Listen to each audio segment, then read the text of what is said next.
France दे wall primate behaviour subject के professor.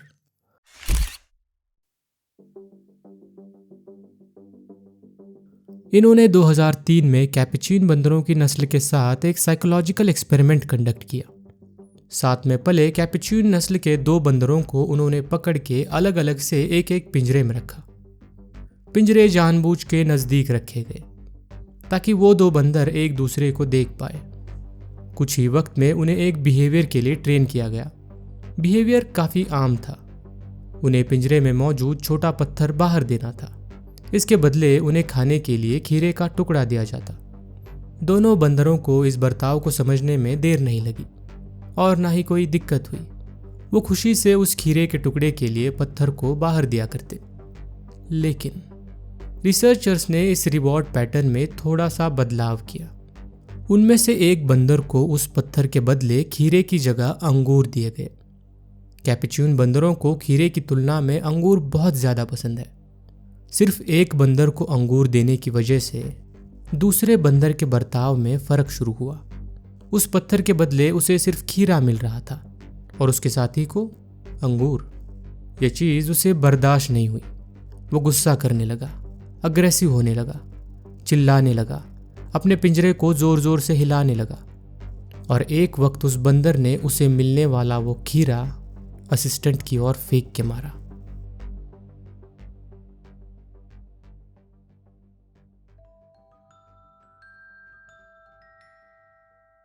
Experiment के conclusions बहुत सारे थे, लेकिन हम सिर्फ उन पर गौर करेंगे जो हमारे लिए ज़रूरी है। हम में से ज़्यादातर लोग उस बंदर के बर्ताव को योग्य मानेंगे, क्योंकि काम तो दोनों बंदर समान ही कर रहे थे। फिर एक को अंगूर और एक को खीरा मिलना नाइंसाफ़ी जैसा है। जैसा क्या, नाइंसाफ़ी ही है। लेकिन क्या उस बंदर का बर्ताव सिर्फ असमानता और नाइंसाफ़ी का परिणाम था? क्योंकि देखा जाए तो उसे खीरा तो मिल ही रहा था। व्यक्तिगत रूप से उसका रिवॉर्ड तो कभी बदला ही नहीं। यानी कि बात सिर्फ उसे रिवॉर्ड ना मिलने की नहीं थी, बल्कि दूसरे बंदर को उससे बेहतर रिवॉर्ड मिलने की भी थी। एक्सपेरिमेंट बंदरों के साथ किया हो, लेकिन यह बर्ताव इंसानों में भी आम है। हम चाहते हैं कि दुनिया समानता और योग्यता से चले। हर किसी को वही समान मौका मिले। न सिर्फ मौका, बल्कि मौके से तैयार होने वाला इनाम भी। लेकिन दुनिया का सबसे बड़ा सच यही है कि दुनिया कभी समानता से चलती ही नहीं। न सिर्फ समानता से चलती नहीं, बल्कि चल ही नहीं सकती। दुनिया अनुचित है। Life is unfair. फर्क नहीं पड़ता आप कितने योग्य हैं। जब तक आपकी योग्यता किसी के मुनाफे का कारण नहीं बनती, तब तक उसकी कोई कीमत नहीं है। और ये हम सब जानते हैं। लेकिन तकलीफ तब होती है जब आपकी योग्यता बेवकूफ़ों के लिए इस्तेमाल हो रही हो, या फिर आपसे कम योग्य लोग आपसे ज़्यादा इनाम हासिल कर पाए, बजाय इसके कि शायद आपने मेहनत भी उनसे ज़्यादा की थी। जैसा कि मैंने कहा, लाइफ इज़ अनफेयर। जब तक आप इस बात को समझते नहीं, तब तक वो चोट लगती रहेगी। लेकिन इस चोट की बुनियादी वजह इंसाफ या फिर समानता नहीं है, बल्कि बहुत छोटी चीज़ है, तुलना। फिर उस बंदर का खीरे को फेंकना हो या फिर हमारा उसे सही समझना हो, बात महज एक ही चीज़ की है, तुलना। तुलना जो हम हर वक्त करते हैं, फिर वो जानकर हो या फिर अनजाने में, लेकिन करते ज़रूर हैं। तुलना हमारे बर्ताव का एक बड़ा हिस्सा इसीलिए है क्योंकि स्वाभाविक रूप से ये हमारे ज़रूरी और जहरीले इमोशन का एक हिस्सा है। ये इमोशन हर किसी में पाया जाता है, कुछ लोगों में कम तो कुछ लोगों में ज़्यादा। लेकिन इस भावना का दिमाग पर हावी होना विनाशकारी है। मैं बात कर रहा हूँ ईर्ष्या की, यानी कि एनवी। तुलना से पैदा होने वाले इसी जहर के बारे में आज हम जानेंगे, जो आपको अंदर से सड़ा सकता है। आपका स्वागत है इस सीरीज़ के दूसरे एपिसोड में, 7 डेडली सिंस, सिन, एनवी।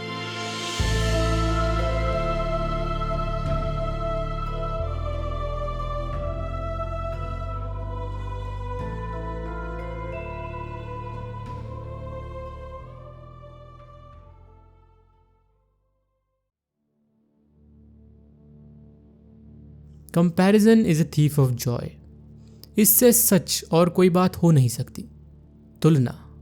तुलना आपकी खुशी छीन लेती है। ना सिर्फ छीन लेती है बल्कि आपके कम होने का एक एहसास आपके अंदर डाल देती है। वैसे तुलना नकारात्मक महसूस होती है, लेकिन सिर्फ नकारात्मक हो ये ज़रूरी नहीं है। असल में तुलना का आप पे होने वाला परिणाम आप ही पे निर्भर है। इसके बारे में हम आगे बात करेंगे। फिलहाल नकारात्मक हिस्सा ही देख लेते हैं। तुलना से तैयार होने वाली ये ईर्ष्या सबको महसूस होती है। असल में बात कोई भावना महसूस होने की कभी होती ही नहीं। बात होती है उसके प्रमाण की, यानी कि वो भावना किस हद तक महसूस हो रही है। किसी की शोहरत को देखकर काश कि वो चीज़ मेरी होती, ये सोचना आम है। आम नहीं है उस इंसान से नफरत करना, सिर्फ इसलिए क्योंकि वो चीज़ आपके पास नहीं है। ईर्ष्या सिर्फ कोई एहसास नहीं है, बल्कि न्यूरोलॉजिकली ये आप पे असर करती है। जब किसी इंसान को ईर्ष्या महसूस होती है तो उसके दिमाग के एंटीरियर सिंगुलेट कॉर्टेक्स और इंसुला में हलचल होती है, यानी कि ईर्ष्या से वो हिस्से सक्रिय होते हैं जो शारीरिक चोट से हो। इसका मतलब कि ईर्ष्या आपको सच में चुभती है, दर्द देती है, और मानसिक तौर से आप कमज़ोर रहे तो ये भावना उससे आगे जाएगी। जिस इंसान से आपको ईर्ष्या है, अगर वो बर्बाद हो रहा हो तो आपको उससे खुशी मिलेगी। इस संकल्पना को शार्डन फ्रॉइड कहते हैं, यानी कि औरों की बर्बादी से आपको खुशी मिलना। समय रहते अगर इस जहर को आपने काबू नहीं किया तो यही आपकी फितरत बन जाएगी। किसी मूवी का एक डायलॉग है, अगर किसी और की बर्बादी तुम्हें अपनी आबादी जैसी लगने लगे तो तुमसे बर्बाद और कोई नहीं। अगर इसमें प्रतिशोध ना हो तो ये बहुत हद तक सच है। तुलना करना यह हर इंसान का स्वाभाविक सच है, और इससे ईर्ष्या महसूस होना ये भी। लेकिन जानिए कि अनियंत्रित ईर्ष्या एक सड़न है, एक कमजोरी जो आपको वक्त के साथ कमजोर ही करेगी, और इस कमजोरी का अंतिम रूप है रिजेंटिमेंट। मनोवैज्ञानिक तौर से एक ऐसी स्थिति जहां ईर्ष्या इतनी बड़ी हो जाती है कि वो नफरत में तब्दील हो जाए। फ्रेडरिक नीचा की रिजेंटिमेंट थ्योरी से इसे समझते हैं।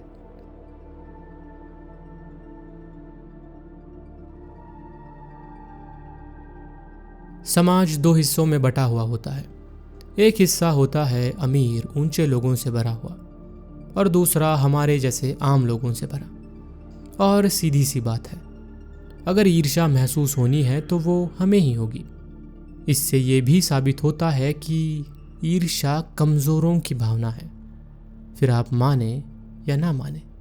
लेकिन दिक्कत उन लोगों में होती है जो इस कमज़ोरी में आगे बढ़ जाते हैं। वो अपने हालात के साथ साथ उन ऊंचे लोगों से नफरत करने लगते हैं। उनकी कामयाबी, उनकी शोहरत, इनमें ही खामियां ढूंढने लगते हैं। अगर मान लिया जाए कि आप में एक कमज़ोरी है तो फिर आप अपने आप को बेवकूफ़ बनाना सीख लेंगे। किसी इंसान की सफलता से अगर आपको ईर्ष्या महसूस होती है तो आप उस सफलता को पाने के बजाय उसी को खोखला समझेंगे। उसके पास इतने सारे पैसे हैं, ज़रूर कोई बुरा काम करता होगा। देखना, उसे अपने कर्मों का बुरा फल ज़रूर मिलेगा। कर्मों से कोई नहीं बच पाया है। ऐसे बड़ा होने से अच्छा तो हम ऐसे ही ठीक है। वैसे भी बड़ा बनने के लिए बुरा बनना पड़ता है, और हम तो अच्छे हैं, है ना? बात सामने वाले के बुरे होने की या फिर कर्मों की है ही नहीं, बात है आपके शक्तिहीन होने की। एक शक्तिहीन आदमी और कर ही क्या सकता है? अपनी असफलता को वजह देने से अच्छा सामने वाले की सफलता को बुरा साबित करो और कोसो उसे ही कि उसे यह सब नसीब से मिला है या फिर बुराई से मिला है। लेकिन जानते हैं असल सच क्या है? आप कमज़ोर हैं। भले ही उसने ये सब मेहनत से हासिल किया हो, लेकिन आप कभी ये मानेंगे नहीं, क्योंकि इससे साबित हो जाएगा कि वो आपसे बेहतर है। इसीलिए तो कर्मों जैसी खोखली धारणा पर आप यकीन करते हैं। असल में आपको कर्मों से कोई लेना देना नहीं है, बस आप सामने वाले को बर्बाद होते हुए देखना चाहते हो, बिल्कुल किसी अनैतिक व्यक्ति की तरह। लेकिन आप ये कभी मानेंगे नहीं। इसीलिए तो नैतिकता का खोखला पर्दा अपने सामने रखते हुए चिल्लाते रहेंगे कि देखो मैं कितना अच्छा हूं इसीलिए पीछे हूं। असल में तुम सिर्फ कायर हो। सफलता जो मेहनत मांगती है उसे करना नहीं चाहते, इसीलिए कमज़ोर होकर अपने हालात को अपनी नैतिकता के पीछे छुपाते हो और ईश्वर से इंसाफ की भीख मांगते हो, गिड़गिड़ाते हो, मेरे साथ ही ऐसा क्यों। वैसे ये मैं आपको नहीं कह रहा, मैं बस आपको समझा रहा हूं कि क्या हो सकता है। ये है ईर्ष्या से होने वाली सड़न, जहां आत्मविश्वास जैसी कोई चीज नहीं होती। आप बस अपने आप को अपनी कमजोरियों की सफाई देते हैं। ईर्ष्या खतरनाक इसलिए है क्योंकि इससे फैलने वाला जहर आपकी सोच पर प्रभाव डालता है। और याद रखिए कि आपकी जिंदगी बस आपकी सोच का नतीजा है। खुद की कमजोरियों को अनदेखा मत कीजिए और उनकी सफाई तो बिल्कुल मत दीजिए। उन्हें जानिए, अपनाइए और उन पे काम कीजिए। जानना कि हम पर्याप्त नहीं हैं, यही हमें पर्याप्त बनाता है। और भूख रखिए, अपनी परिस्थिति को उचित साबित करके यही संतुष्ट रहने की कोई ज़रूरत नहीं है। बेहतर की ख्वाहिश रखिए और बेहतर की तरफ भागिए, तभी आप बेहतर बनेंगे। बड़ी भूख रखिए। हाँ, तकलीफ इससे भी होगी, लेकिन इस तकलीफ में जो महानता है वो कमज़ोर होने में कहा। इस भूख को मिटाने के लिए आपको संघर्ष करते रहना होगा, और संघर्ष तो निशानी ही ताकतवर होने की है। इतनी बड़ी भूख रखिए कि आपकी सफलता तो छोड़िए, आपकी हार से लोगों को ईर्ष्या हो। मैं भी ये जानता हूं कि तुलना से तकलीफ होती है, लेकिन तुलना को पूरे तरीके से मिटा पाना मुश्किल है। आमतौर पर होने वाली तुलना और ईर्ष्या दोनों ठीक है, बस ख्याल कीजिए कि ये हावी ना हो। वैसे तुलना आपकी महत्वाकांक्षा में भी मदद करती है, लेकिन हर वक्त तुलना के आहारी मत होइए। ये आपके दिमाग के लिए ठीक नहीं, और इसे आज हम देख सकते हैं। आंखों देखी चीज़ों की तुलना करना तब भी ठीक है, लेकिन आज अजीब है। दुनिया बदल रही है, लोग अपनी ज़िंदगी एक स्मार्टफोन पर बिताने लगे हैं। हाँ, वैसे मैं भी इस चीज़ का दोषी हूँ। सोशल मीडिया आज के दौर में तुलना का सबसे बड़ा जरिया। खूबसूरत चेहरे, दोषहीन शरीर, परिपूर्ण लोग, शोहरत से भरी जिंदगियां, ये सब जब हम देखते हैं तो ऐसा लगता है कि हम कहाँ हैं। कुछ लोग 19 साल की उम्र में करोड़पति बन रहे हैं, कुछ लोग 17 साल की उम्र में गाड़ियां खरीद रहे हैं। ऐसे हालात में ये सवाल आना जायज़ है कि मैं क्यों नहीं आगे बढ़ रहा, मैं क्यों पीछे रह गया। सब कुछ ठीक होते हुए भी कुछ ठीक नहीं लगता, क्योंकि सोशल मीडिया से होने वाला कांस्टेंट कंपैरिजन आपकी ज़िंदगी को निराशा से भर देता है और ज़िंदगी बेवजह बेकार लगने लगती है। कई ऐसे स्टडीज़ हैं जो ये साबित करते हैं कि सोशल मीडिया का यूसेज डायरेक्टली एसोसिएटेड है एंजाइटी और डिप्रेशन से। जितना ज़्यादा आप सोशल मीडिया का इस्तेमाल करेंगे, उतना ही आप अपनी ज़िंदगी के बारे में बुरा सोचेंगे। और अगर ये सब सच होता, ये तब भी ठीक होता। लेकिन सबसे अजीब बात यह है कि सोशल मीडिया पर दिखने वाली चीज़ें असल में वैसी है भी नहीं। सब एक परफेक्ट लाइफस्टाइल दिखाना चाहते हैं, फिर भले ही उनकी ज़िंदगी में सिर्फ दुख हो। दिखावे के इस खेल को आप सच समझ रहे हो, और जो सच है उससे निराश हो रहे हो। कई लोगों के तो सपने भी सोशल मीडिया से ही इन्फ्लुएंस्ड हैं। कामयाबी से ज़्यादा वो कामयाब दिखना चाहते हैं ताकि लोग उनके बारे में अच्छा सोचें। अगर आप उनमें से हैं तो एक बात जान लीजिए, लोग हमारे बारे में उतना नहीं सोचते जितना हमें लगता है कि वो सोचते हैं। और अगर कोई ज़्यादा सोचता भी है तो यकीन मानिए उस आदमी की सोच के कोई खास मायने नहीं है। आपको जानना होगा कि आपकी ज़िंदगी सिर्फ आप ही पे निर्भर है। आपका समय काल अलग है। हाँ, 25 की उम्र में कोई करोड़पति बन रहा है, लेकिन दूसरी तरफ 25 की उम्र में कोई मर भी तो रहा है। मेरे कहने का मतलब सिर्फ यही है कि आपकी ज़िंदगी सिर्फ आपके अनुसार होनी चाहिए और इससे फ़र्क भी आप ही से होना चाहिए। 25 साल के उस करोड़पति लड़के से आपको महसूस होने वाली ईर्ष्या उतनी ही बेबुनियाद है जितनी कि उस दूसरे 25 साल के लड़के से जो मर गया। आपका घटनाक्रम अलग है, आपका समय अलग है, आपके हालात अलग है, आपकी ज़िंदगी अलग है। किसी और की ज़िंदगी से आपकी तुलना हो ही नहीं सकती। आपकी ज़िंदगी में ऐसे बहुत सारे पहलू हैं जो आपको अलग बनाते हैं, लेकिन हम ईर्ष्या सिर्फ उस एक पहलू को ध्यान में रखते हुए करते हैं जो शायद आप में और सामने वाले में समान हो, और उस एक पहलू पर हम खुद को कोसते हैं। और गलत मत समझिए, खुद को कोसना गलत नहीं है, बस वजह सम्मानजनक ढूंढिए। आपकी तुलना बस आप ही से हो सकती है। आपका कल कैसा था और आपका आज कैसा है, बस यही मायने रखता है।